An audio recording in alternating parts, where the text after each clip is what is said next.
Very cool. Well, welcome to the Beyond Cinema Studio. Thank you. Dana. Thank you. Batkid Begins, the wish heard around the world. Yeah. Playing at Slam Dance. Yeah. Talk to me about seeing it on the big screen at Slam Dance with a bunch of people in the room. Oh my God, it was awesome. Yeah. It was so awesome because we literally just finished it like a week and a half ago. So we're like hoping it all works out. We never screened it in front of any test audiences. We just didn't have time. Yeah. So it was amazing. And I leaned over to Kurt Kinney, who is the co-writer and editor, and I said, apparently we have a comedy here. We didn't know there would be so much laughing in it. I was standing in the back, and so I couldn't totally tell, but I heard from people who were embedded in the audience that there was a lot of tears, like wiping away tears, but I just heard laughter really almost every couple minutes. That's an amazing turnaround because, I mean, the whole event only happened like November, like a year and a couple months ago. Yes. And you, you weren't involved in the actual day itself, No. right? No. So at what point did you go, we've got an opportunity here to do this? But did you think someone else was already telling the Oh story? yeah, I thought for sure somebody's already doing this. So I just heard about it like the day after the event because I was in a cave that day and I missed it. Yeah. And I heard about it and I was like, God, what a great documentary that would be. And then I figured somebody was doing it and I think I was thinking about when I was running. Next day, a girlfriend of mine who works at NBC said, oh, I'm trying to get an interview with the Batkid today. And I'm like, God, what a great documentary. If you're on the phone with them, see if somebody's doing it. She calls back, she's like, we have a meeting tomorrow. And this was like just early December. And we had a meeting with them. They said, yeah, other people were interested in it, but they just hadn't had time to really talk to anybody yet. Yeah. And then they, I kind of gave them all my references. I gave them DVDs of my movies. Yeah. And you're like, Sean Penn will be in the Batkid documentary. Yeah, all my other movies have been very dark with Sean Penn, and this is like a total turnaround. But yeah, they called me back a couple weeks later in early January and said, yeah, we'd like you to do it. And I was just thrilled. So it was early January, so a couple months after the event, and we're now 12 months later. And Yeah, like I think this week will be like the week I signed with them to do it. So like within 1 year. And the whole thing about this whole, basically the whole event that literally transformed the city. For you, you're living in the Bay Area? Yes, yeah. So just kind of, what do you think it took for that many people to orchestrate such a huge thing in the middle of such a big city like SF? Yeah, it was amazing. And I think one of the funniest parts is that when they first approached the police chief who agreed to do it, because he does a lot of work with the Make-A-Wish Foundation, he approached the mayor for Make-A-Wish. The Make-A-Wish Foundation had asked for 2 motorcycle cops to escort the Batmobiles and 2 parking spaces. So that was the ask. And then, but apparently Patricia Wilson, who's like the main character of the movie, whose idea this wish was, is known for like just getting people to say yes with like the little intro and then blowing it up. So, I mean, she didn't intend for 25,000 people to show up, but she did intend it to be a big event for Miles. Yeah. But for a little boy who's 5 years old, 200 people, like he wouldn't be able to tell the difference between 200 people, 1,000 people, 25,000 people, because he's just walking and then there's crowd. Yeah. So 200 people would have been fine. But it was and he's massive. In the Bat mask. Oh God! And he's a shy little kid, really, really shy. But he put on that outfit and he was Batman, and he could conquer anything. And it didn't matter what they were asking him to do. Do you have like an alter ego like that? That would give you that sort of swagger? Oh God, I don't know. I don't think I do. I'm so embarrassed in front of crowds, and but you're right. Now that I'm doing this, I should just take on. Yeah. I should like really do some research on Wonder Woman, and just when I'm maybe going in front of crowds now. Underneath, just some couple of cuffs. Yeah. I usually deal with.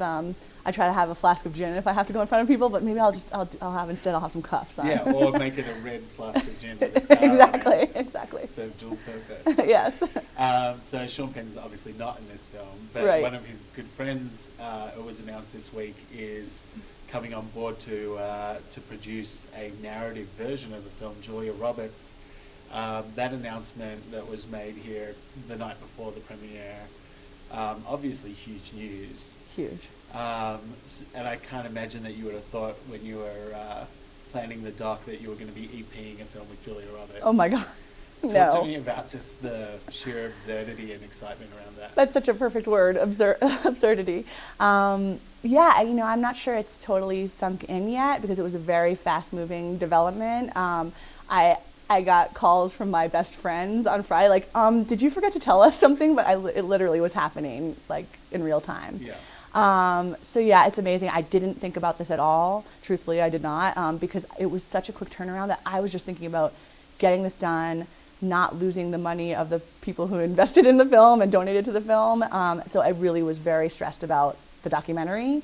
That, you know, we finished it about a week and a half ago, and then to have this pop up after that is unbelievable. Yeah.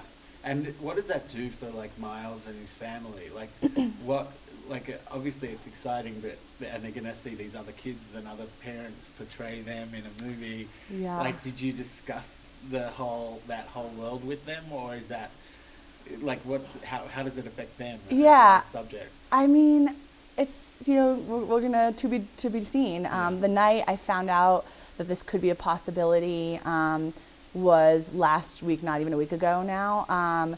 And I first called Patricia Wilson, who's the CEO of Make-A-Wish, and I said, could you please meet me like now? Like, you know, we live about 45 minutes apart. I said, let's meet in the middle at this bar.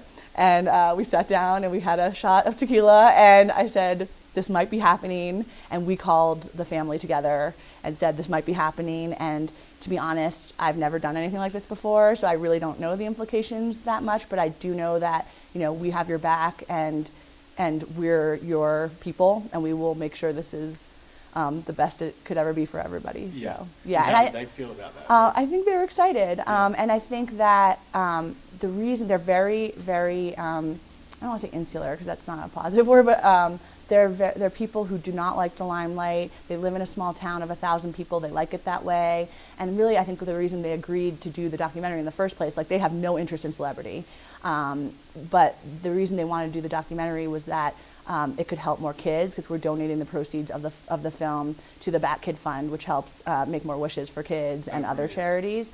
And they want to pay it forward to people. And so I think they just want this to help other people, and we all hope that that's the case. So talk to me, you mentioned like not wanting to lose people's money, and obviously there are investors other than the kind of crowdfunding campaign. Yeah. But the crowdfunding campaign was significant too, raised Yes. over $100,000. Oh, yes. Huge. Yeah. And you really understand what $100,000 is when it's in $10 increments. It really is a lot of money, and it's amazing. And it's, I mean, at the time, I think it was so stressful and busy that we really couldn't see what the reality of it was. But now when I look at the credits and I see all the people in the credits, it really is humbling that people give their money to the film that we were trying to do, and I hope they're proud. What do you think was the most surprising element for the family?